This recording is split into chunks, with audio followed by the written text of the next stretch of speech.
नमस्कार दोस्तों, आप सबका मेरे चैनल पर स्वागत है जिसका नाम है यूपीएससी विद राशि पारिक। दोस्तों, अगर आप इस चैनल पर नए हो तो आप इसे लाइक, शेयर और सब्सक्राइब करना ना भूलें। दोस्तों, हमारा चल रहा था क्लास 7 का चैप्टर नंबर 3 जिसका नाम है ओवर चेंजिंग अर्थ, और आज मैं उसका डालूँगी पार्ट 2। तो हमने पार्ट 1 के अंदर ये एक्टिविटी पढ़ी थी, लिथोस्फेरिक प्लेट्स पढ़े थे, अर्थ एनवायरनमेंट कि अर्थ की मूवमेंट जिन फोर्सेस के कारण होते हैं वो फोर्सेस पढ़े थे अपने, और उन फोर्सेस से होने वाली जो सडन चीज़ें हैं जैसे अर्थक्वेक, वोल्केनो, लैंडस्लाइड्स, ये पढ़े थे। एक्सोजेनिक फोर्स अपने ने पढ़ा था कि एक्सोजेनिक फोर्स होते हैं इरोजनल और डिपोजनल्स, और हमने वो पढ़े थे कि उनके एग्जांपल्स कौन से हो गए। तो रिवर, विंड, सी वेव्स, ग्लेशियर्स, ये सब आ जाते हैं एक्सोजेनिक के अंदर। फिर हमने इन दोनों की डेफिनेशन पढ़ी थी, वर्ड ओरिजिन भी पढ़ा था, और वोल्केनो के अंदर से चीज़ें, उसका एपिक सेंटर, फोकस, ये सब भी पढ़े थे कि एपिक सेंटर कहाँ होता है, फोकस क्या होता है, और उनका जो मैग्नीट्यूड है वो किससे पता लगता है। और हमने ये वेव्स भी पढ़ी थी, पी वेव्स, एस वेव्स और एल वेव्स, है ना। और ये देखिए डायग्राम पे बताया था मैंने आपको, और ये भी बताया था कि ये जो अर्थक्वेक है इसको मेज़र किया जाता है सिस्मोग्राफ से, और अगर इसका स्केल जानना तो रिचर स्केल से। फिर इसकी बताए भी थे रेंज कि अगर इस रेंज से ऊपर होता है तो बहुत बड़ा अर्थक्वेक होता है, ये बहुत ज़्यादा डिस्ट्रक्टिव होता है। 6 वाला 5.0 का अर्थक्वेक आता है तो वो डैमेज कर सकता है, चीज़ों को गिरा सकता है, और 2 या फिर उससे कम होता है तो फिर बहुत ही कम फील होता है। दोस्तों, हमने फिर अर्थक्वेक से बचने की चीज़ें भी पढ़ी थी। फिर हम पढ़ने वाले थे मेजर लैंडफॉर्म्स। तो आज की वीडियो के अंदर हम करेंगे मेजर लैंडफॉर्म और उसके आगे वाला 3rd पार्ट। चलिए बच्चों, हम वीडियो देखते हैं। The landscape is being continuously worn away by 2 process, weathering and erosion. कि जो लैंडस्केप है, जो लैंड है, वो हमेशा, मतलब कंटिन्यूसली, हमेशा ज़रूर नहीं, क्या हमेशा नहीं कह सकते, यहाँ पर परफेक्ट वर्ड होएगा कंटिन्यूसली, यानी कि लगातार। कि जो लैंडस्केप है वो क्या हो रहा है, लगातार वो वॉर्न हो रहा है, वो ख़राब हो रहा है। कि इनसे 2 तरीक़ों से, पहला है वेदरिंग और दूसरा है इरोजन। तो अभी वेदरिंग और इरोजन दोनों की डेफिनेशन आगे आएगी। तो weathering is the breaking up of the rocks on the earth surface. Weathering क्या होता है, वेदरिंग अभी वेदर होता है, वेदरिंग आप उससे मत जोड़ना। वेदरिंग का मतलब है कि ये जो रॉक्स होती हैं अर्थ के सरफेस पर, उन वो जो टूटती हैं उस प्रोसेस को क्या कहते हैं, वेदरिंग कहते हैं। Okay. Erosion is the wearing away of the landscape by different agents like water, wind and ice.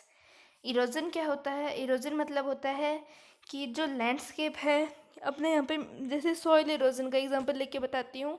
Soil erosion में क्या होता है, जो मिट्टी होती है वो एक जगह से हट जाती है। तो वो किन कारणों से होता है, या तो पानी से होता है, हवा से भी होता है, ठीक है।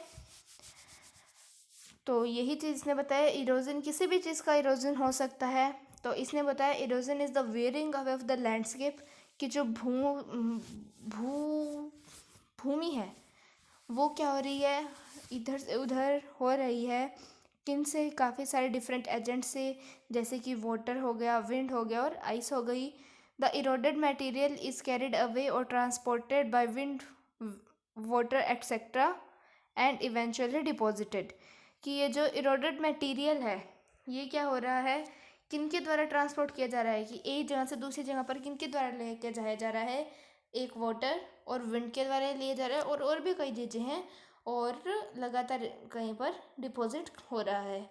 This process of erosion and deposition create different landforms on the surface of the earth. कि ये जो इरोजन और डिपोजिशन का जो प्रोसेस है, ये प्रोसेस क्या करता है, अर्थ के सरफेस पर, surface of the earth, on the surface of the earth क्या करता है, डिफरेंट लैंडफॉर्म, अलग अलग भिन्न भिन्न प्रकार के कार्य करता है, लैंडफॉर्म बना देता है, क्रिएट कर देता है। अब अपने पढ़ेंगे work of river. Then study with. The running water in the river erodes the landscape when the river tumbles at steep angle over very hard rock or down a steep valley in sides to it forms a rainfall। कि जो running water होता है वो क्या करता है, landscape को इरोड करता है। इरोड ऊपर इरोजन अपने पड़ा था, वही मतलब यहाँ इससे है, ठीक है। तो जो वाटर होता है वो भी उसके एक फैक्टर के अंदर ही था। Water when the river tumbles at steep angle over very hard rocks or down a steep valley side it forms a waterfall। कि जब रिवर होती है स्टीप एंगल यानी कि बहुत ही कम एंगल पे, जैसे ये कोई रॉक है, ये रॉक का एंगल कितना कम होगा ना, बहुत कम एंगल होगा, ऐसे भी नहीं है कि 9 एंगल बहुत कम होगा ये वाला। और यहाँ से क्या होता है, जो पानी होता है वो बहता है यूँ, तो ये एंगल काफ़ी कम होता है। तो ये कहाँ पर होता है, जो स्टीप वैली होती है ना वहाँ से होता है। और ये क्या फॉर्म करता है, फिर वाटरफॉल फॉर्म करता है, वाटरफॉल बनाता है। ये देखो डायग्राम बताया वाटरफॉल का, ये बहुत ही कम एंगल से वाटरफॉल हो रहा है, पानी गिर रहा है और यहाँ इकट्ठा हो रहा है। ये कैसी रॉक है, हार्ड रॉक है। ये कैसी रॉक है, soft rock under cut by the power of the water. ये कैसी रॉक है, सॉफ्ट रॉक है, जो किसके द्वारा कट हो चुकी है, पानी के पावर के कारण। अब है do you know there are thousands of small waterfalls in the world. कि वर्ल्ड के अंदर छोटे छोटे खूब सारे वाटरफॉल्स हैं। The highest waterfall is the Angel Fall of Venezuela in South America. कि जो हाइएस्ट वाटरफॉल है वो कौन सा वाटरफॉल है, एंजल फॉल है। कौन सा है, एंजल फॉल, और वो कहाँ पर है, वेनेजुएला में है। और वेनेजुएला कहाँ पर है, साउथ अमेरिका के अंदर है। Okay friends, the other waterfall are Nigeria Falls located on the border between Canada and USA in Northern America and Victoria Falls on the border of Zambia and Zimbabwe in Africa। कि जो other waterfalls हैं जैसे कि Nigeria fall हो गया, Nigeria fall कहाँ पर है, बॉर्डर पे है। किन किन के बॉर्डर के बीच में है, कनाडा और यूएसए के बॉर्डर के बीच में है। ओके, नाइजेरिया कहाँ पर है, कनाडा और यूएसए के बॉर्डर के बीच में है। यूएसए कहाँ पे है, नॉर्थ अमेरिका के अंदर है। और एक है विक्टोरिया फॉल्स। विक्टोरिया फॉल्स कहाँ पे है, यानी कि किन के बॉर्डर के ऊपर है, जाम्बिया और जिम्बाब्वे। ये कहाँ पर है, अफ्रीका के अंदर है। ये दो कंट्रीज हैं, इनके बीच में क्या है, वाटरफॉल है। देखिए नाइजेरिया वाटरफॉल कितना ब्यूटीफुल है, यहाँ से गिर रहा है यहाँ तक ऊंचा उछल रहा है, great. As the river enters the plain, it twists and turns, forming large bands known as meanders। कि जैसे ही जो रिवर होती है वो प्लेन के अंदर आती है, ये ट्विस्ट हो जाती है, टर्न करने लग जाती है, घूमने लग जाती है। क्या फॉर्म करती है, ये बड़े बड़े बेंड्स फॉर्म कर देती है इन ट्विस्ट और टर्न्स के कारण, जिन्हें अपने क्या कहते हैं, मेंडर्स कहते हैं। क्या कहते हैं, meanders. Again meanders, due to continuous erosion and deposition along the side of the meanders the end of the meander loop come closer and closer. कि ये जो मेंडर होते हैं, कंटिन्यूस डिपोजिशन और इरोजन के कारण क्या होता है, जो मेंडर के साइड पर होने वाले इरोजन और डिपोजिशन के क्या कारण क्या होता है कि जो मेंडर लूप के एंड्स होते हैं वो क्या होते हैं, क्लोजर होते रहते हैं, आपस के पास में होते रहते हैं। In due course of time the main meander loop cuts off form the river and forms a cut off lake, also called an oxbow lake.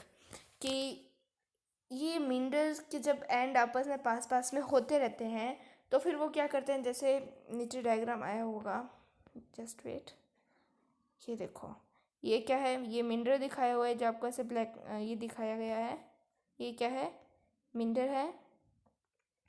ये मिंडर क्या करता है, ये ऐसे यूँ होता होता पूरा होता होता इरोजन होते होते क्या होता है, यहाँ से लेके पूरा ये इस पॉइंट से हुआ होने लगा इसका इरोजन, ये यहाँ तक पूरा हो जाता है और फिर ये भी क्या हो जाता है, रिवर का पार्ट बन जाता है। या फिर अपने यूँ कह सकते हैं, देखो जैसे ये यहाँ से हो रहा है तो ये पूरा ना हो कि जैसे मान लो यहाँ पर एक मिनरल बन रहा है, ओके, ये यहाँ से फिर वो पूरा ही अलग हो जाता है। यहाँ से यहाँ पे क्या होता है, डिपॉजिट होता रहता है और यहाँ पर क्या होता है, इरोजन होता रहता है, जिस कारण से ऐसा बन जाता है, यानी कि ऑक्सबो लेक टाइप बन जाता है।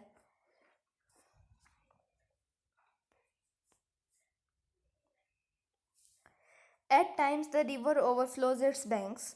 This lead to the flooding of the neighbors area. कि कभी कभी ऐसा होता है कि जो रिवर होती है ना, जो नदी होती है, वो अपने किनारों को ओवरफ्लो कर जाती है, यानी कि वो बहुत ज़्यादा बह जाती है। और इस कारण क्या हो जाती है, फ्लड हो जाती है, बाढ़ आ जाती है। कहाँ पर? जो उसके आसपास के इलाके होते हैं, नदी के आसपास के जो इलाके होते हैं वहाँ पर। As it floods it deposits layer of fine soil and other material called sediments along it banks.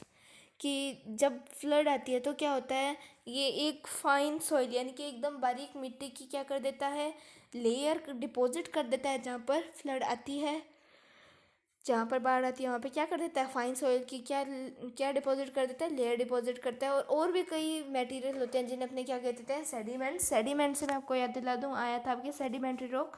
अगर अपने प्रोसेस देखें तो किससे बनती है, इग्नियस रॉक से।